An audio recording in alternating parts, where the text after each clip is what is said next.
Hello, Lucy and Conrad and Caleb. Are y'all ready to hear another marvelous superhero story?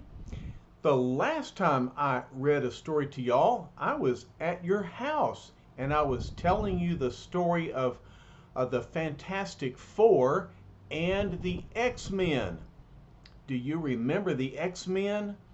Well, I thought you might enjoy hearing the first X-Men story ever. And so I'm going to read that to you. The X-Men are considered mutants. These are people who have developed superpowers from their very birth, but they don't manifest these powers until they turn teenagers. And so the X-Men are five superpowered teenagers plus their leader, Professor X. And today we'll read their story, and then later we'll read about their first adventure against the mighty mutant villain Magneto. All right, but first we're going to read about the X-Men and how they got started. All right, ready? Here we go. This is the fabulous first issue of the X-Men. Okay, and we've got Iceman over here. Remember, he's just like Johnny Storm, the Human Torch, except he has ice powers. Here's Cyclops with his powerful eye beam that can destroy and move objects. All right, and then here is the Beast, who's large and strong and very agile. Okay, and then the Angel has wings and can fly. And over here is Marvel Girl. Lucy, you'll like her. She has the power of telekinesis. She can move things with her mind. And over here is Magneto, their first villain. He has the power of magnetism. Okay, let's go. In the main study of an exclusive private school in New York's Westchester County, a strange, silent man sits motionless, brooding, alone with his indescribable thoughts. There he is. Finally, his meditation comes to an end. Then, while he remains completely motionless, a sharp, commanding thought rings out, echoing through the great halls of the building. And without even speaking, he thinks, and his words are being projected. He says, "Attention, X-Men, this is Professor Xavier calling. Repeat, this is Professor X calling. You are ordered to appear at once. Class is now in session. Tardiness will be punished." Never within the memory of man was there a class such as this. Never was there a teacher such as Professor X. Never were there students such as the X-Men. And here they are. Cyclops in the back says, "Cyclops present and accounted for, sir." And here comes Iceman on his pole. He says, "Iceman, right on schedule, sir." Here comes the Angel flying in the air. "The Angel reporting, sir." And through the window, here swings the Beast. "The Beast is here, sir." And now prepare yourself for one of the most exciting reading experiences of your life, for you are about to enter the fascinating, unpredictable world of the X-Men.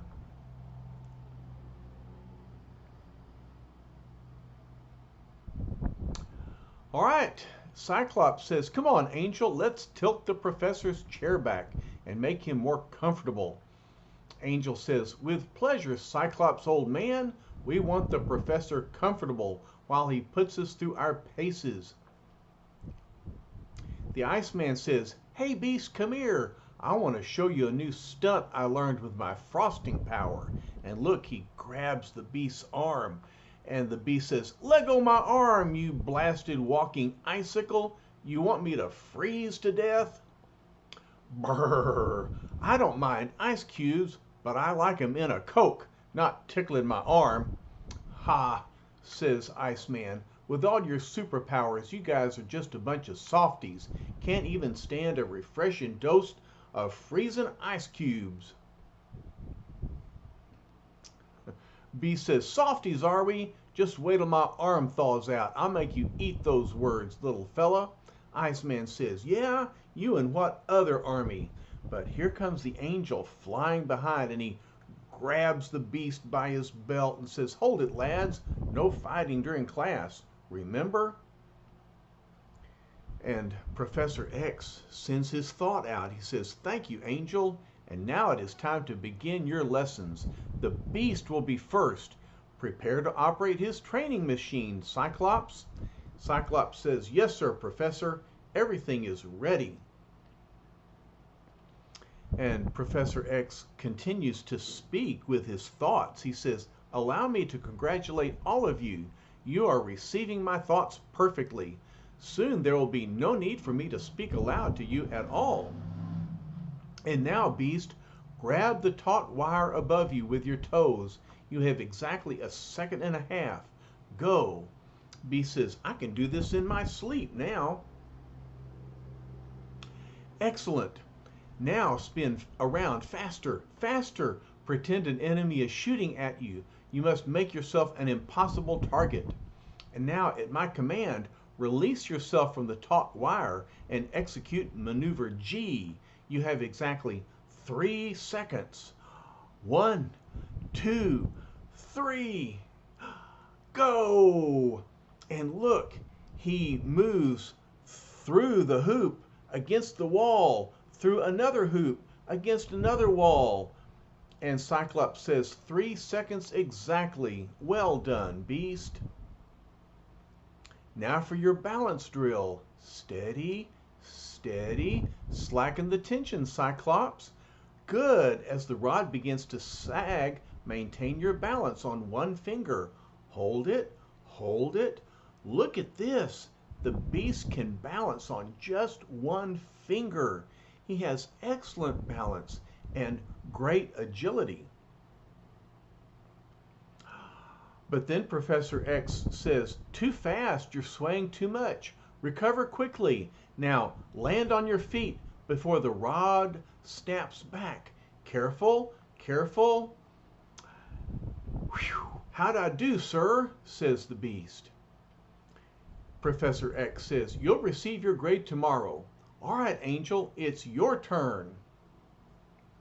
Are you receiving my thought clearly? Good. Now be sharp. Today we test your wing reflex. You dare not make a mistake. The angel says, mistakes are for Homo sapiens, sir, not the angel. Homo sapiens are normal human beings like you and me. Don't be overconfident, Angel. You almost singed your wing on that unexpected flame jet. And look, he's flying, but he has to fly around that flame jet that comes out of nowhere. Angel says, you're right, sir. I'll do better next time. Good, you avoided the second obstacle with seconds to spare. Clack! See these big metal pincers come out of the walls. And the angel says, now I'm getting warmed up. But look how fast he can fly. And then here's this spanner that's spinning around. And he says, first time I ever flew the spanner without a slip. What's this? Professor X says, I warned you against overconfidence. This sudden sound concussion is to test your survival ability. You must not fall to the ground. And see, this sound concussion came out of nowhere and threw the angel off balance. But he can fly through the air and flap his wings so that he can maintain his balance in the air. Okay, Professor says, hold on, Angel, flap your wings. Keep flapping. Don't stop. You can do it. You mustn't fall. And sure enough, he flaps his wings so that he can remain aloft in the air. He says, "That was a close one, sir, but I think I'm all right now." Professor X says, "Yes, you're beginning to master the hovering maneuver. It may save your life someday. That will be all for now." Iceman says, "Professor, when are you going to stop taking it easy with me? Just because I'm a couple of years younger than the others. How am I ever going to graduate at this rate?" Professor X thinks, "Some things cannot be rushed, Iceman. You may have 5 minutes of free play, doing what you wish." And so Iceman thinks, well, if he's going to treat me like a kid, I'll act like one. I'll need a carrot and some buttons. At least I'll get a few laughs out of this. But Professor X, he's thinking, Iceman forgets I can read his thoughts clearly. And so then Professor X contacts the Beast, says, "Beast, stand ready. We will test his reflexes within 10 seconds. And so look, Iceman turns around and he's pretending to be a snowman. He says, "Ta-ta-ta-ta! Look at me, I'm a snowman. I'm going to go stand on someone's lawn if I don't get something to do around here pretty soon." But all of a sudden, Professor X says, he's completely off guard. "Now, Beast, hurl that ball." So the Beast hurls this bowling ball. Beast says, "Watch yourself, Iceman. This thing is no soap bubble." Iceman says, "Hot diggity, a test for me at last. Okay, I'll just form a little ice shield out of my frozen breath. And then, look, can you see the shield he's created?" And so he scoops up the bowling ball and he says, "Right back at you, partner." Professor X says, "Good work, Iceman. Your reflexes are astonishing for a 16-year-old. And the Beast says, "Right in the old pocket, kid. Hey, maybe we'll challenge the Harlem Globetrotters someday, eh?" The Harlem Globetrotters are a fancy basketball team. Professor X says, "Silence, Beast. The lesson is not yet over. Cyclops is still to be tested." Cyclops fusses at the Beast and the Iceman. He says, "Look, you two clowns. Be more careful next time. That bowling ball just missed the professor by a whisker. That kind of horseplay isn't funny." Beast says, "Quit grandstanding, Cyclops. We know what we were doing, and the professor knows we don't want to hurt him any more than you do." Professor X grabs Cyclops and says, "Attention, this is your test. Assume the Beast and Iceman are your enemies. Put them out of action without causing serious injury. As you say, sir." And so he adjusts his visor and releases his I-beam. Slowly, silently, Cyclops adjusts the small lever at the side of his head shield. As he does, so his eye visor opens wider and wider until this power beam shoots out and knocks the Beast off of his feet. Cyclops says, "You're the oldest, Beast, so you're first." Yow! "Hey, turn that blasted visor of yours, will ya? You almost knocked me clean through the wall." And Cyclops says, "Sorry, Beast, I just wanted to show the professor what I can do." And now for the Iceman. "You're wasting your time, Junior. That ice cube shield can't block out my energy ray." And look, the Iceman has sealed himself up inside a giant ice cube. Iceman says, "Maybe not, but it'll sure slow it down a lot." And so the Cyclops increases the power of his I-beam. And Iceman says, "Hey, that's not fair. You're opening that cotton-picking visor of yours wider." Cyclops says, "Iceman, for the kind of career we're training for, there's no such word as fair. Now protect yourself. My energy beam is smashing through." And it does. It just breaks up that ice cube. And Iceman says, "This is one day I should have stayed in bed." And so, whop, Cyclops hits the Iceman with his I-beam, and Iceman says, "Okay, turn that blame beam off, will ya?" And so then Professor X says, "Angel, Beast, join Iceman, try to subdue Cyclops." And so uh, the three of them are against one, and Iceman says, "Thanks, Prof. I could use a little help." And the professor says, "It is not for your sake alone, lad. A few minutes of roughhouse is good for all of you to help you let off steam." Then suddenly, minutes later, a sharp, commanding thought pierces the brain of each of the four rampaging youths. Professor X says, "Enough! The lesson is over. We must turn our energies to different matters.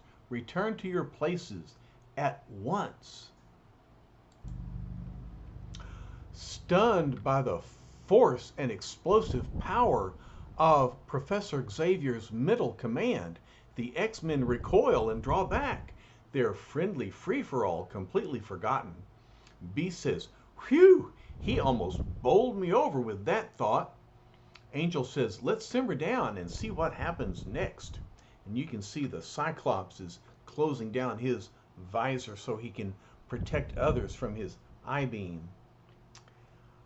And so Professor says, "I congratulate you all. You have mastered reading my thoughts perfectly, and now I shall return to normal speech communication."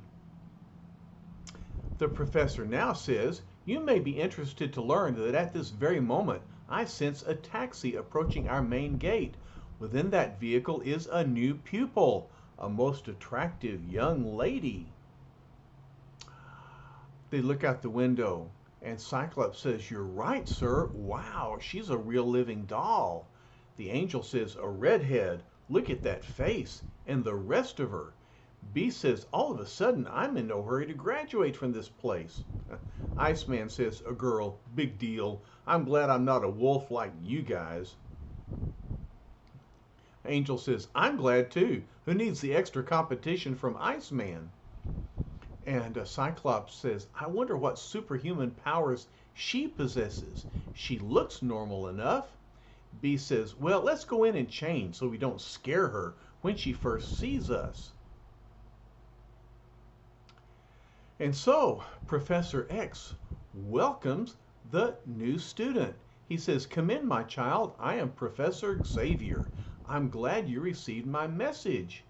And the young lady says, "It all seems so strange, Professor, and so mysterious. I was to tell no one but my parents that I'm coming here, and you didn't describe the course of study." "What kind of school is this, sir? I have a right to know." Professor says, "I think you already suspect Miss Gray. Her name is Jean Grey. You see, I can read your thoughts quite clearly, and I know all about your unusual talent. You, Miss Gray, like the other four students at this exclusive school, are a mutant. You possess an extra power, one which ordinary humans do not. That is why I call my students X-Men, for extra power." And here they are. Allow me to present them to you. From left to right, we have Hank McCoy, known to us as the Beast; Bobby Drake, nicknamed Iceman; Slim Summers, our human Cyclops; and Warren Worthington III, who is called the Angel. Boys, this is Miss Jean Grey. She will be known as Marvel Girl. Warren says, "Welcome to the X-Men, Miss Gray." And Hank McCoy says, "How come he's calling you Marvel Girl, Miss Gray? What power do you have?" Warren says, "She has one very obvious power, the power to make a man's heart beat faster." Bobby says, "You know something, Warren? If I had your line, I'd shoot myself." And Jean says, "You'll learn more about me, boys, in time."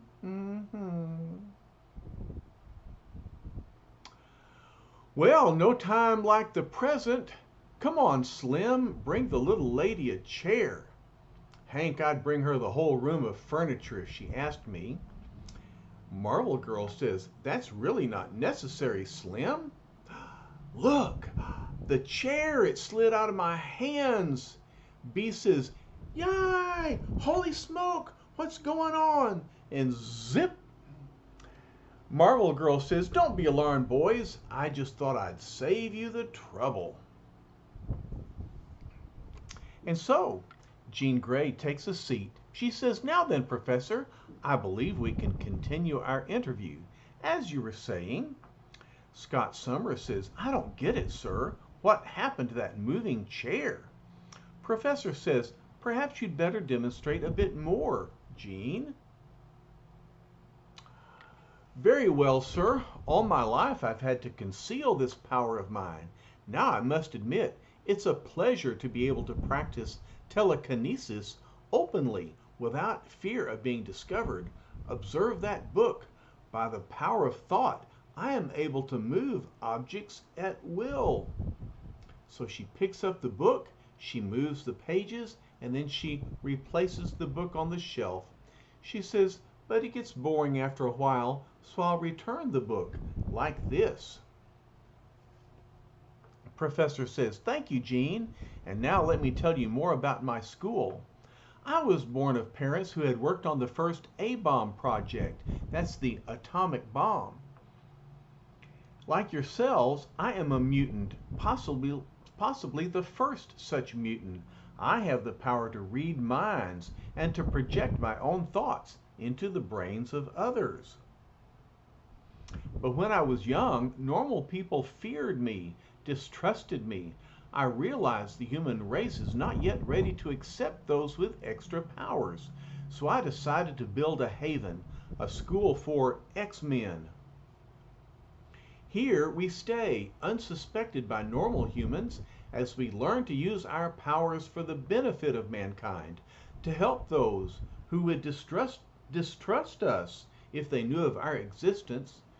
Due to an accident, I myself must remain in this chair, but through a master control panel, I have many devices at my command, and through my mind, I am always in touch with my X-Men. And now I leave you to get to know each other better. Oh, look at what Hank McCoy is doing. Let me be the first to welcome you to the X-Men, beautiful. And he smacks her on the cheek. Warren says, Hank, take your paws off her. Jean Grey says, oh. And then, with her mental power, she says, don't worry, Warren, I'm not exactly helpless, as you can see. And with her mental power, she lifts Hank up to the ceiling. He says, for the love of Pete. And Bobby laughs. He says, oh boy, what a gal. I hope she keeps that big ape up there forever. And now she starts spinning him around the room. He says, hey, come on, have a heart. I was only trying to be friendly. A fella could get dizzy up here. Let me down, huh? This is embarrassing. Marvel Girl says, very well, I'll let you down. There, you're down. Whomp. Oof. And so Hank falls onto the sofa. And then Marvel Girl says, well, I hope I wasn't too rough on the poor dear. Professor X says, not at all, Jean. We don't use kid gloves here.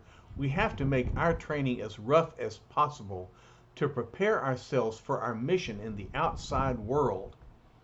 What is that mission? Jean Grey says, that's what I've wanted to ask. Just exactly what is our real mission, sir? And Professor X says, Jean, there are many mutants walking the earth, and more are born each year. Not all of them want to help mankind. Some hate the human race and wish to destroy it. Some feel that the mutants should be the real rulers of Earth. It is our job to protect mankind from those evil mutants. Wow, evil mutants. And when we come back to our story, we'll read about the first of the evil mutants named Magneto. Okay? That'll be a great story. Until then, make mine marvel. Love you guys. We'll talk to you later. Bye bye.